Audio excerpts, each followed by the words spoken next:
earlier celebrity chef, Rick Stein, told us the story of how he became one of the biggest chefs, not only in the UK, but all over the world. So we are very lucky that Rick is cooking for us today with the old simple suppers. Perfect for a Friday night, right, Rick? Well, yes, I think it is, really. It's quite simple, this dish. It comes from a famous restaurant in Calcutta. I have sort of modified it a bit to make it simpler. Yeah. But it's still, you know, you have to a few ingredients. But first of all, I've just cooked these onions with a piece of cinnamon stick. Because what I like in a curry is a whole spice when you serve it up. It just looks good. Whole stick. So that's cooking away nicely. Now I've got some garam masala, which is a sort of mixture of coriander, cumin, cardamom. And I won't go through them all, which is a sort of general Indian spice mix. You can make your own or you can buy it. Brown those onions? It takes about 10 minutes if you really you know, because I think when you're making curries. Sorry, that was chilli in there and turmeric.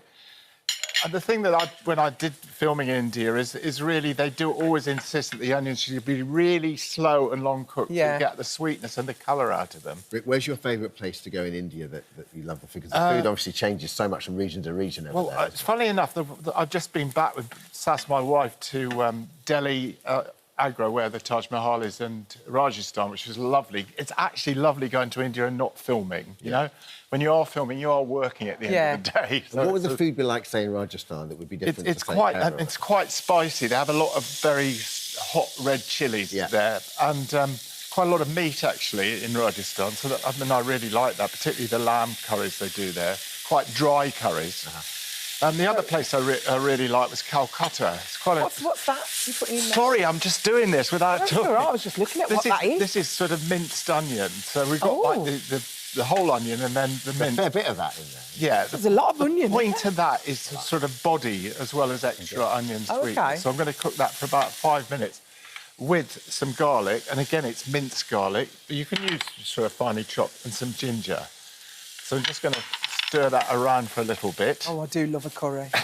Jonathan, do you cook much? I do cook a little bit, and you know, and my wife's family on her mum's side were from Calcutta. No way. She's like quarter Indian, so Really? she sometimes cooks recipes that have been handed down lovely. from the family there. But that looks good. But is it as good as the ready meal you can get? There's a really good ready meal we can get, which has all that stuff in it.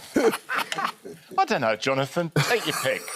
I'm surprised at how handsome Rick is. I thought when I came in, I swear I thought it was George Clooney cooking today. You still got it.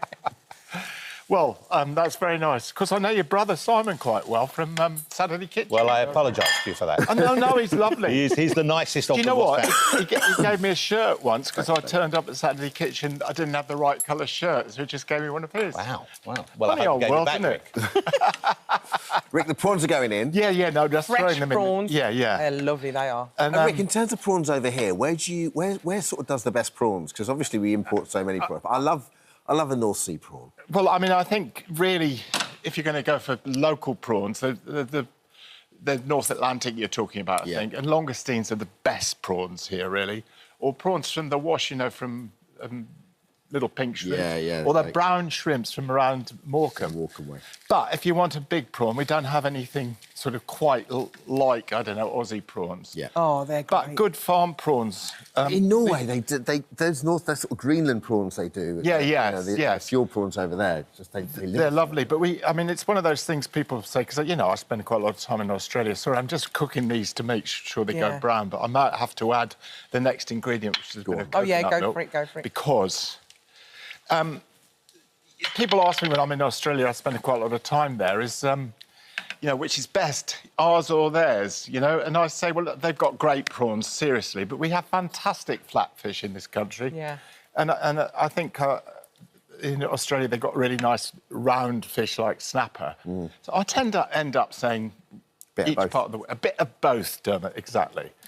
Jonathan, did you ever get a prawn on The Masked Singer? I think I'm not sure if we had a prawn. We've definitely had a crustacean of sorts. Have you?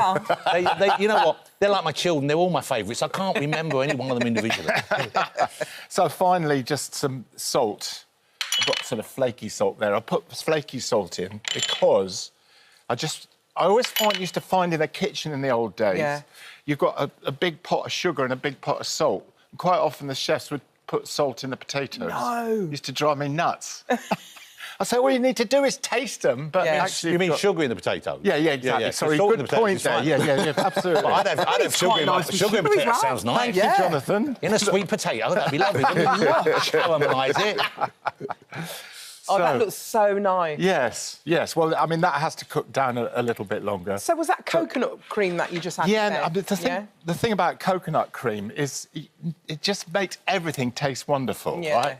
So as soon as the coconut hits the curry, it's going to be really special. So obviously I've done one a bit earlier. Lovely. And I just want to serve this up for you. Now, Jonathan, I don't think you eat prawns. Well, no, you know what? I was vegan for a while, but for you, I'll make an exception, Rick, because I can't meet Rick Stein and not have a bit of fish, because that's what you're famous for. You remember they used to talk about champagne? We did use some tofu. Now, you see, that's exactly why people go off you, Rick. That kind of comment. You're a bit of a pinky vegetarian. Oh, you got the tofu? You don't want tofu. Oh, no, I like tofu as well. Vegan, not vegetarian. Well, look, just try it. No, me and you will share our. He doesn't want. He wants some. Now then, do you like coriander or do you not? Do have coriander if you like it. I know some. I've got 2 meals. Some people find it. You got the memo from my agent. He wants 2 meals. OK, I'll go for tofu first. Let's get involved. Do you cook much veggie food, though, and vegan? Yeah, I do. I mean, because so many people love vegetarian food. And, in fact, a lot of Indian dishes, as you know, are vegetarian and indeed vegan as well. And good tofu, very silky. So nice. Rick Stein's Simple Suppers is out now for all the details of today's recipe. Check out for you this morning. It